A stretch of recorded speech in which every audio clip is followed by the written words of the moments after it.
अस्सलाम वालेकुम। SM news के साथ मैं हूँ इश्तियाक अली। खबरों का सिलसिला बढ़ाते हुए खबर शामिल करते हैं चिन्नौर से।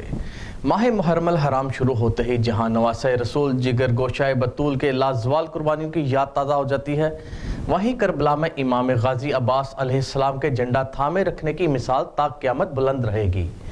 तभी तो अक़ीदतमंद उनकी शब अलम की खरीदारी के लिए दुकानों का रुख करते हैं।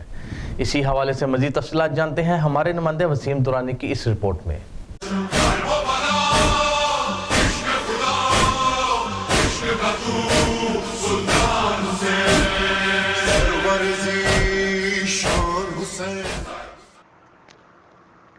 जी बिल्कुल, शबीए अलम पर नज़र पड़ते ही मौला गाजी अब्बास अलमदार की करबला में दी गई लाजवाल कुर्बानी की याद ताज़ा हो जाती है। जालिम काफर ने दोनों बाजू शहीद कर दिए मगर नाना के दीन का झंडा ज़मीन पर न गिरने दिया।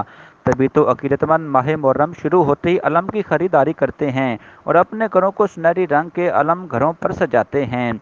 फर्नीचर की तरह चिन्नौर खूबसूरत अलम साजी में भी सरफहरिस्त है। अलम साज कहते हैं कि खालिस स्टील की सफ़ेद और सुनहरी रंग की चादर से अलम तैयार किया जाता है, जिसकी तैयारी में 3 से 4 दिन लगते हैं और मशीन से ज़्यादा हाथ का काम होता है। तभी तो चिन्नौर समेत दूर दराज शहरों से लोग ऑर्डर पर अलम तैयार करवाते हैं। अलम साज कहते हैं कि अलम की तैयारी के लिए भी अकीदत का होना ज़रूरी है, तभी तो ये खूबसूरत शाहकार तख्लीक पाता है।